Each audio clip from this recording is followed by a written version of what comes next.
Most of the artists who advance past the blind auditions on The Voice are often crooners, belters, and gravelly country singers. However, there are always a select few exceptional talents who add their own distinct flavor to the competition, and Abigayle Oakley demonstrated on The Voice Battle of Champions that the best style is always being authentic. After winning the coveted three-chair turn during her performance on the first night of blind auditions, the 25-year-old Las Vegas native was given the opportunity to choose between Kelly Clarkson, Adam Levine, and John Legend as her coach. Her surprising acoustic performance of Robin's Call Your Girlfriend, which she also played on guitar, instead of her overly forceful voice, garnered her that remarkable accomplishment. In order to demonstrate her beautiful head voice and pitch control, Oakley transformed a pop dance tune into a folky indie ballad. Levin said, "Let's go," almost quickly after the first note, and the coaches were instantly enamored. Clarkson said, "Oh, pretty." Legend described her as special. The fight to get Abigayle Oakley was on. "All three of us said, boom, okay, let's go, as soon as you began singing." In his presentation, Levine stated, "You have a special thing we all picked up on instantly." He also mentioned how much he enjoys artists that aren't usually associated with The Voice. "I always hope that the show's flag can be carried by someone who does something new. You have a lot of people who are both disruptive and genuinely authentic." Song selection is particularly important for someone with Oakley's unique talents, Clarkson said.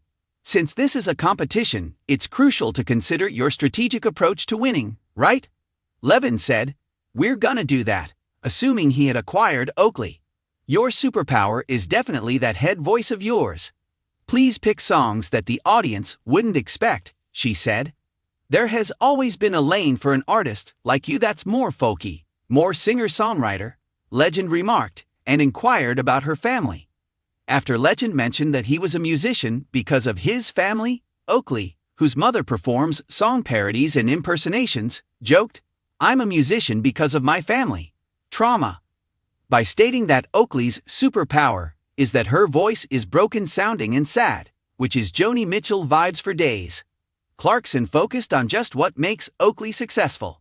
She cited Girl Named Tom, the winners of The Voice Season 21, as an illustration of how Team Kelly successfully carried out a folky act through to the very end. In the end, Oakley joined the Clarkson team. After Oakley selected her, Clarkson remarked, "I love her voice. I thought it was beautiful, and she's very much an artist, so I'm very excited to talk song selection with her." There was no extravagant speech, no dramatic entrance, and no attention-grabbing attire as Abigayle Oakley took the stage of The Voice. There was only a peaceful assurance, the type that doesn't require yelling, the kind that patiently awaits its opportunity, and all it needed for things to shift at that point was a few notes. She received more than just a quick triple-chair turn for her blind audition. Something more profound was exposed, something uncommon. Her superpower was exposed. A voice influenced by rural origins, Abigayle Oakley didn't come to the show with the intention of changing who she was. She wasn't trying to fit into a certain mold or follow trends. Classic country storytelling served as the foundation for her sound. The kind that seems to have been lived in. Sincere. Individual. Abigayle learned early on that a song is only as strong as the truth it expresses, because she grew up in a rural village where music was more about emotion than celebrity. She was singing more than simply notes. She was narrating tales. Authenticity has always been the lifeblood of country music. Furthermore, you cannot feign authenticity when under pressure, particularly at a blind audition. You can only speak because the coaches can't see you. No pictures, not a single personality clue. No second chances, just sound. And Abigayle came through. The prelude to the storm before every blind, there is a certain anxiety at an audition. The contestants' hearts are racing as they stand backstage, aware that their lives might change drastically in just 2 minutes. The audience waits expectantly. Facing aside, the coaches listen intently, prepared to push their buttons if something triggers them. Abigayle exuded a sense of calm as she entered the spotlight. She didn't appear overburdened, she appeared ready. Her selection of music was unimpressive. The purpose of it was not to display vocal acrobatics. Rather, it had an emotional foundation. A song that needed vulnerability, tone, and control. Something odd was audible from the first line.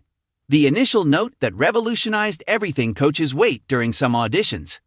They pay attention. They do analysis. One of them wasn't this. A chair whirled within seconds of Abigayle's first verse. Then another. Then a third. A triple turn in a flash. There was no hesitancy. Curiosity wasn't the reason. There was no doubt about that. She spoke in a rich yet restrained tone. Powerful without being combative. Feelings without coming across as forced. She didn't push. She wasn't exerting herself. She was just singing, completely grounded and in the moment. Her superpower then became evident. Her greatest strength. Emotional accuracy. There are singers with range. Some people are powerful. Some people are technically flawless. It was more difficult for Abigayle to describe. She was emotionally accurate. She sung with intention in every word. Each sentence had weight. She kept the music from being overly ornate. She didn't try to impress by chasing big runs. She had faith in the music. This type of self-control is uncommon, particularly on competition stages, where competitors frequently feel under pressure to prove themselves right away. There was nothing Abigayle needed to prove. She breathed in the pauses between sentences. She gave permission for gentleness where it was due. She increased the intensity gradually rather than suddenly. The coaches sensed it too. Because you don't just hear someone when they sing with emotional precision. You sense them. The reasons for the coaches' quick turn. Coaches are taught to listen for potential during a blind audition. They are envisioning expansion, marketability, and longevity in addition to assessing present capability. In less than a minute, Abigayle gave them all of that. Control. She spoke with confidence and steadiness. Her voice remained steady even in quieter passages. Tone. Her voice was warm, clear, and distinctly country. Storytelling. She sung as though she knew the words intimately. Self-control. She didn't go overboard. Above all, though, she sounded prepared. Not prepared for fame. All set to be heard. And that distinction is important.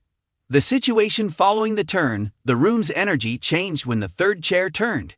The crowd burst out. The coaches' smiles were a result of their recent discovery of something unique. Abigayle continued to sing. Another aspect that demonstrated her strength was that she performed flawlessly despite the enthusiasm. She remained focused and didn't pause to smile. Until the last note, she remained in the story. Then she reacted. And it wasn't a big moment when she did.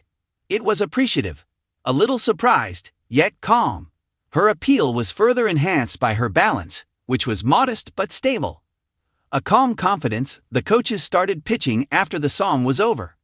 The praise came pouring in. Frequently used terms included authentic, classic, and special. However, the way they described her individuality was noteworthy. They weren't merely complimenting her voice. They were celebrating who she was. Abigayle sounded very like herself in a musical atmosphere where numerous musicians mingle together. It's a strong position to hold. Range is something you can practice. Projecting can be strengthened. Technique can be improved. However, identity? That is either present or absent. And hers was clearly hers. The value of song selection strategy also played a role in her success. Instead of focusing on vocal fireworks, she picked a tune that emphasized storytelling. That choice demonstrated maturity. She realized that demonstrating your whole range of abilities is not the goal of a blind audition. It's about being authentic. She let her abilities come through naturally by choosing a song that complemented her personality and tone. The performance didn't feel staged, it felt natural.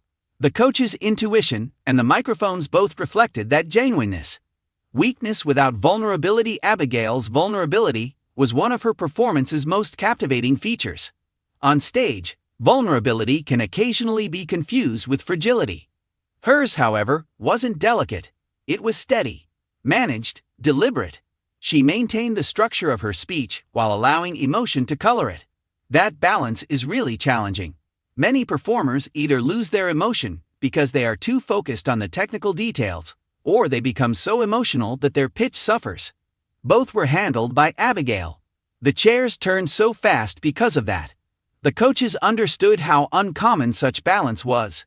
The strength of silence. There is a lot of pressure to move, gesture, and dramatize in today's performance culture. None of that was necessary for Abigayle. Her silence became a statement in and of itself. She remained rooted, concentrated, more closely related to the psalm than the response of the audience. The closeness of her performance was enhanced by that silence.